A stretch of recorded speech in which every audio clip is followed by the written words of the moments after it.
Hi friends, నేను మీ రాజేష్ రెడ్డి. మొన్న అయితే గుడికి వెళ్ళాము, సుబ్రహ్మణ్య స్వామి గుడికి. ఇదైతే గుడి చూడండి. ఇప్పుడు ఈ విగ్రహం చూస్తే అసలు మీకు గుర్తొస్తే మొత్తం డైరెక్ట్ థాయిలాండ్ గుర్తొస్తుంది. మొత్తం అలా ఉంటుంది మొత్తం గుడి అంతా.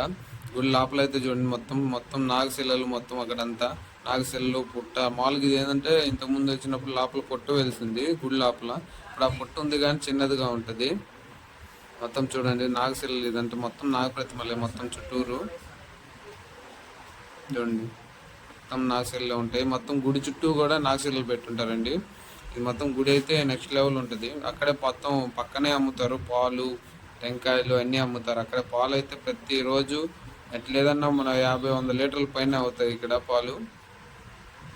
చూడండి, అది అందరూ సేల్ చేసుకుంటున్నారు చూడండి. ఇదైతే నవగ్రహాలు. పక్కనే ఇంకా అమ్మవారి గుడి అయిగా ఉన్నాయండి. చిన్న చిన్నవి నార్మల్గా మామూలుగా ఉంటాయి కదా గుళ్ళు అయ్యి. ఇక్కడ అభిషేకానికి అయితే పాలు అయితే రెడీగా ఉన్నాయి. ఇక్కడ ఏంటంటే ఓన్లీ ఆవు పాలు మాత్రమే వాడతారు, ప్యాకెట్ పాలు కూడా వాడరు. చూడండి, అడ్డర్ విషయానికి వస్తే గొలగముడికి వెళ్ళే రూట్లో గణపతి పాలు అయితే ఉంటుంది ఫ్రెండ్స్. చూడండి అందరు ఖచ్చితంగా.